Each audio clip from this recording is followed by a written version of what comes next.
No, you can't say something that is not on the Quran. But I'm talking about explanation. Well, I'm confused. So, you just told me that you're saying that as a Muslim, you can say that Allah is your father. yes. And you don't need the Quran to tell you that Allah is your father. You said that you can come with your own senses and come to that conclusion. Yes, so you're able to say things about Allah that he does not say about himself. Is that correct? Yes, because who created Adam?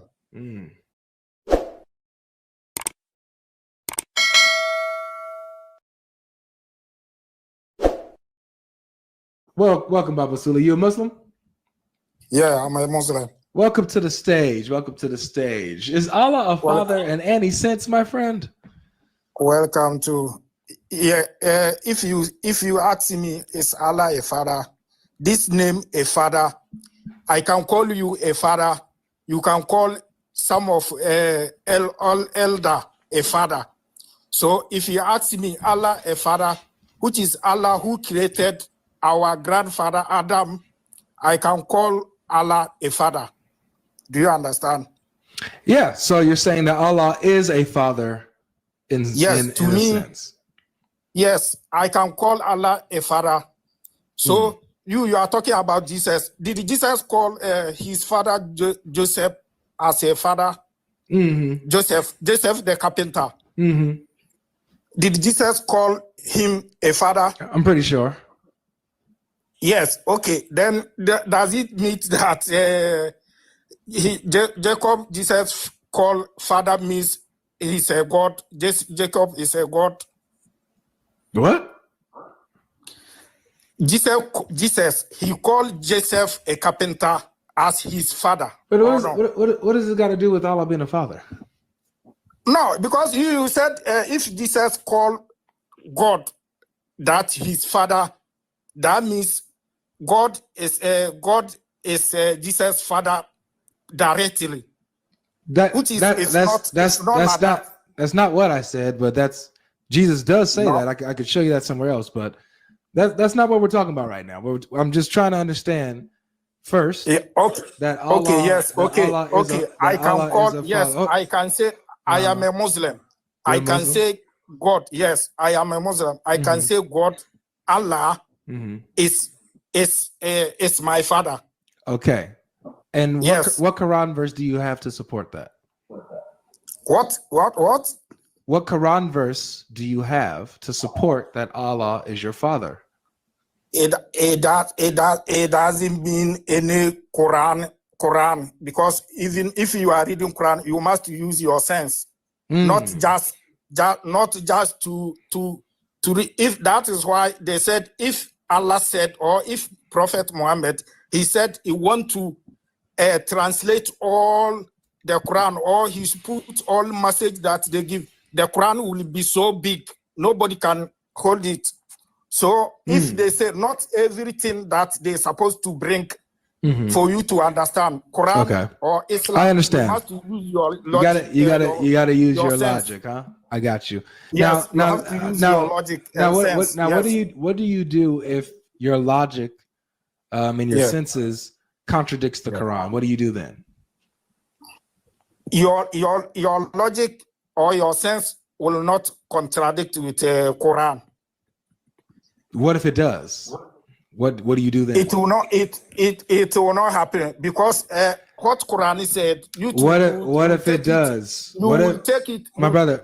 I hear what you're saying. Yeah. I hear that you believe that it won't. Just if what happens if someone is reading the Quran and their logic doesn't fit what the Quran is saying, right? When they're reading the Quran and it doesn't logically fit them in their brain, in their mind, what should they do? This one is your this thing, your understand. For example, maybe if Allah said everybody, or if you make a wrong or you make mistake, you will enter hell. So you have to know that this is what maybe he will not take you that he will not tell you that don't steal, or don't go and insult somebody. So if you know that insulting is a sin, so how can you go and do that? How can you insult somebody then you get a sin? I'm not understanding you. So you're supposed to wait God to tell you that don't insult, because if you insult, it's a sin. Well, no, there's a Muslim that said something. Let me just play this really quick. Hopefully it plays without an echo. Let's see. The Muslims said we don't use our brain. If Allah takes our brain, we take our brain out of the sight. We take our brain out of the mind. You understand? So he said as Muslims. Hold on, let me say this. Okay. He says as Muslims we don't use our brain. He says as Muslims we don't use our brain, and he says if our brain contradicts the Quran, we take the brain out of the sight. We take the brain out of the sight. You understand? That's what he said. Okay, if you say brain doesn't use, excuse me, you read Yasin wal Quran and Hakim. That Hakim means essence, or Quran, God revealed Quran with a what? Essence, no? A wise. Quran is a wise. You read I think it's Quran number what? 39 something. So Yasin. So is that brother wrong? Is that Muslim brother wrong? So yes, so if Quran say that, so who are those who supposed to read? So you have to read. It's a wise Quran is a wise book. Mm-hmm. Okay. So not everything that you suppose God to translate, or Muhammad to translate for you, or right. Quran or Hadith to translate. Right. So you can say things that are not in the Quran about Allah. Is that right? No, you can't say something that is not on the Quran.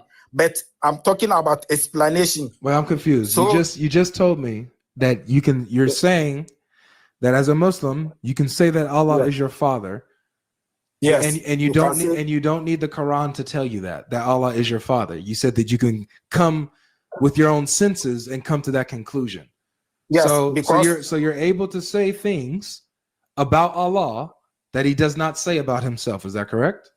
Because who created Adam? You said yes.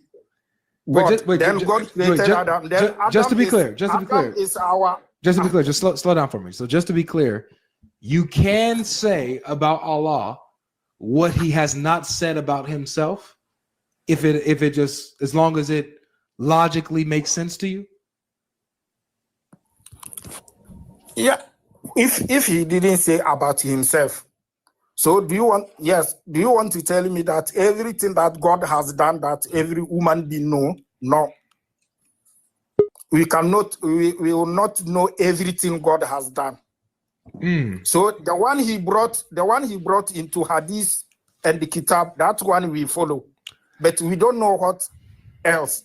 I understand that. I'm just hearing you. You're saying that you can innovate things. You can say things about Allah that he has not said about himself, or that Muhammad hasn't said about Allah in the Sunnah. You can say things that Allah nor Muhammad, you can say things that Allah and Muhammad didn't even say about Allah. You can say it yourself. Yeah, but which is not bad. You see? Okay, you're which saying is not bad. All right, so what do you think about this verse? So this is chapter 7, verse 180, and it says, hold on, let me pull this up. I was showing this to the other guy, and it says this, man. It says, the most beautiful names belong to Allah, so call on him by those names, and leave the company of those who deviate in his names. They will be requited, punished for what they used to do. So this verse says that Allah has specific names. He has some beautiful names. You're only able to call Allah by those names, and you can't deviate from those names. Yes. Is Father one of those names? What are you talking about? Father. Who is Father? Father, everybody. Who is Father?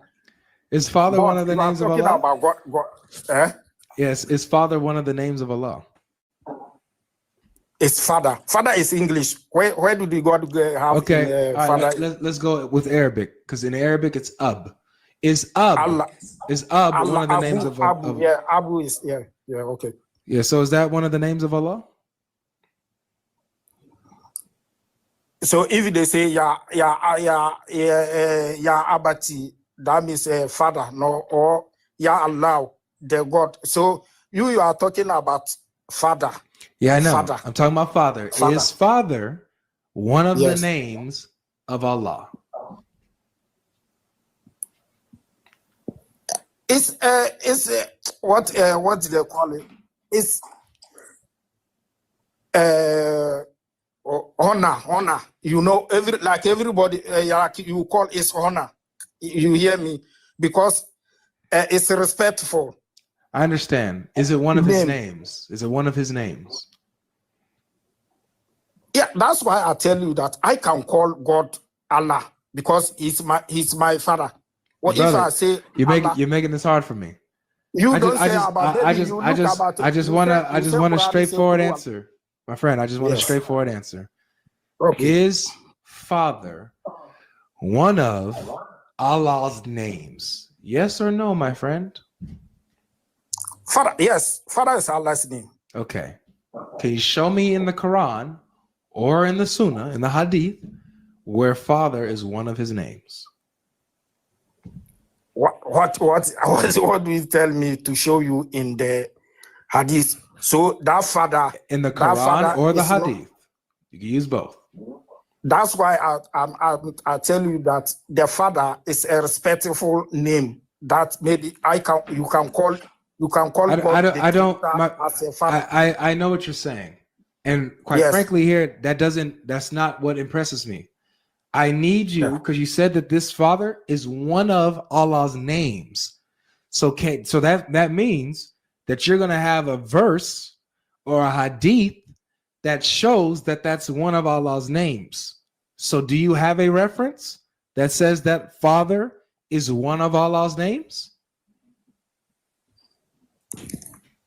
What kind of Allah name that you want for Allah? For example, you're familiar that Allah has 99 names, right?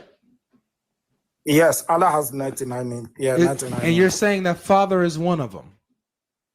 This is for respect one, not the one that Allah or the one that they write in the Quran. Okay. Everybody in the world, either Christian, Christian, either Muslim, either woman. It's okay. Thank you. You can give God, you can give Allah respect and call him your father. Thank you. Yeah.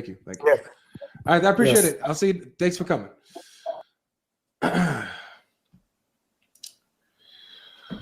Woo.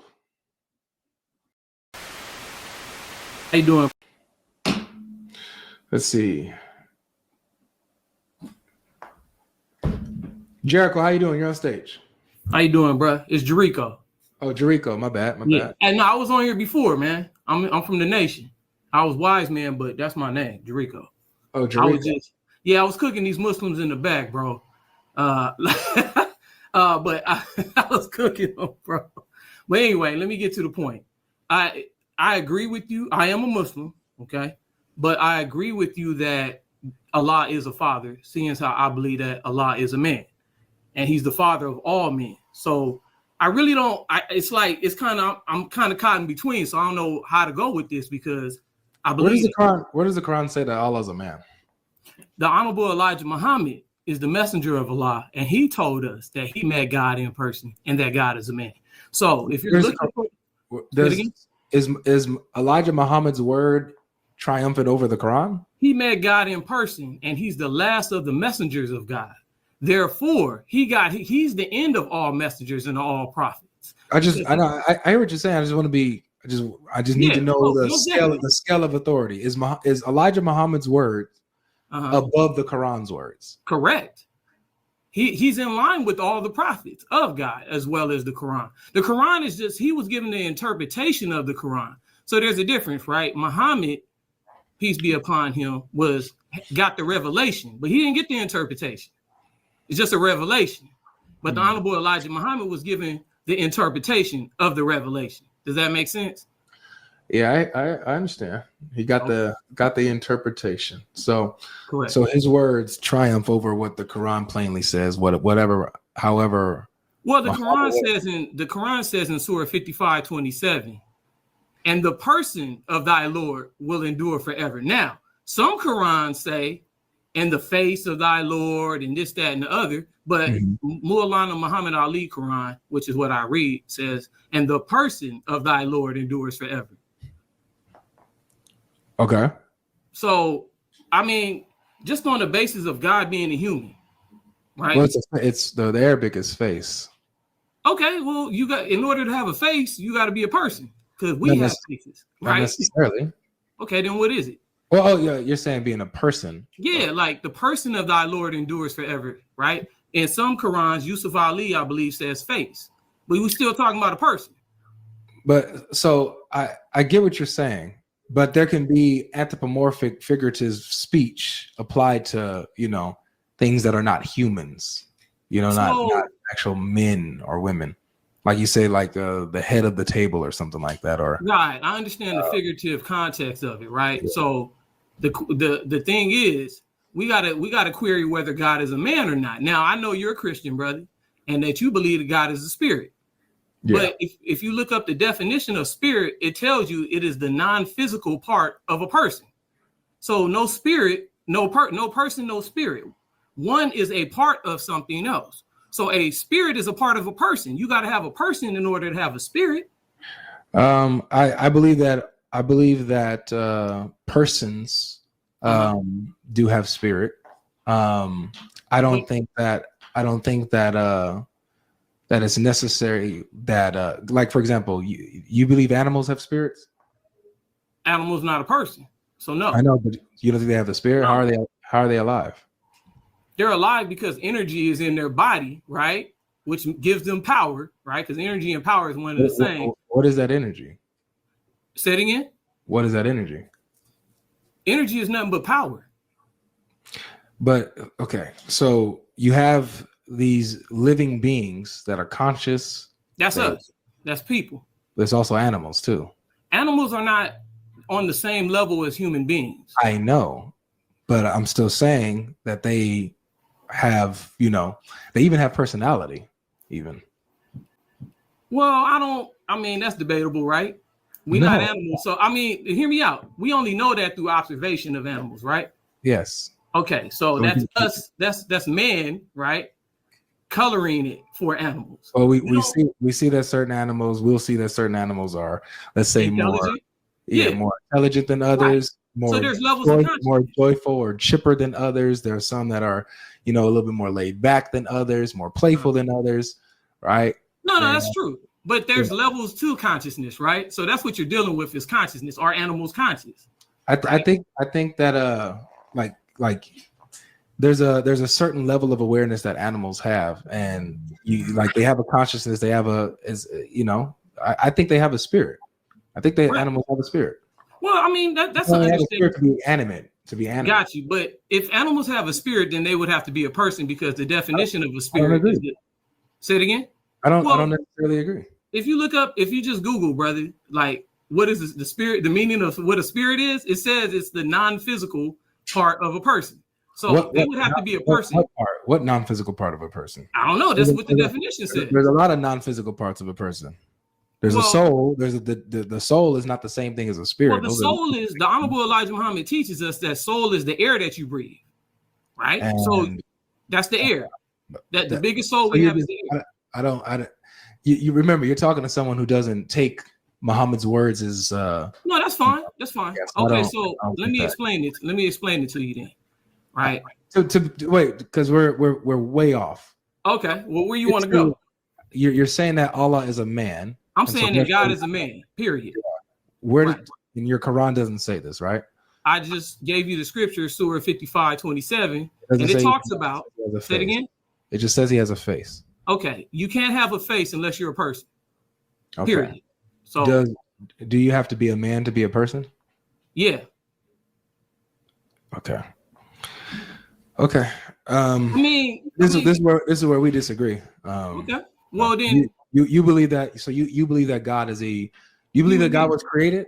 I believe that God. Well, we talked about this before when we went into the darkness, the Adam, and all that. But that's a longer conversation. The fact of the matter is this: it's easy to prove that God is a human being. That's fine. Do you believe he was created? Yeah, I believe he's a creator. No, not a creator. No. Do you believe that God came into existence? No. Yeah, God always was. God always was. So he's a human being that always was? Correct. He just wasn't a human being anthropomorphically, like meaning head, arm, leg. So a man. When did he get a head and an arm and a face and a leg and all this stuff? When he developed, he has all these things. Okay, when he developed these things. So Allah is a human being who had his limbs and body parts developed over time. Just like we developed in the womb, he developed as well. Where? In what womb did he develop? Well, space was the womb that he developed in. So space contained him as when he was a little. We're in space right now. We just on the planet in the space. Right, so Allah was in a little space embryo. I'm sorry, he was a little embryo, a little spiritual embryo that was in. You said spiritual. I didn't say that. You did. Well, you no, said, I didn't say spiritual. I said you're saying I never said spiritual embryo and all that. It was material. That's what your lead. That's where your position leads to. No, that's not where. No, that's what you're saying. That's where you're leading to. That's not what I'm saying. If you want me to explain it, I can. Did he grow? Yeah, everybody grows. Yeah, he grew. So he was in the womb of space. And grew and developed his limbs, his face, his head, his neck. Right. Just like he did. Just like we did in the womb. So he was a little spiritual embryo. I don't know about why do you keep using the word spirit? I'm not using that. But you said that in order I'm saying matter. So if you want to quote me correctly, say matter. Was he matter that was developing in space, in the embryo and all that? Then yeah, that's what I'm saying. Matter is physical. That's what I'm saying. He was physical. He always was physical. He was always physical. Correct. But the physical world came into being at some point. Matter. Okay, so I mean, not trying to get too far off, but scientists even say that there's dark matter, dark energy. These things already exist. All this stuff began at a point. And no, that stuff is a theory. No, all these things. No, it's not a theory. All these things shaped at a point. See, here's the thing. I'm gonna say this, and then because I don't want to get too far off your point. But the God of the Bible even is a man. I'll prove it. Genesis 18, chapter 1. John 4:24, where he says that God is spirit, so God is a man. Say it again. Yeah, because if God has a spirit, then it has to be attached to a person. Because again, but Genesis 18, not every person is a human being. You don't have to be a human person. Who did Abraham meet in the? Hold on. I need you to hear me. Okay. You don't have to be a human being to be a person, to have personhood. A person is just a conscious agent with the qualities of self-awareness, a will and emotions and a mind. That's what personhood is. Where do you get that definition from? That's a philosophical definition. You can look at Oxford's dictionary. A person is not a philosophical thing. It is it's a reality. A person is a reality. What we're talking about is philosophical, bro. But we're both people. No, we're not. I'm dealing with actual facts. Again, you don't think when I go into your Bible though, and I ask you about Genesis 18:1, right? And we talking about Abraham talking to God, right? Seeing God, right? Bowing to God, asking God, does he want something to eat? Tough group, right? Am I right though?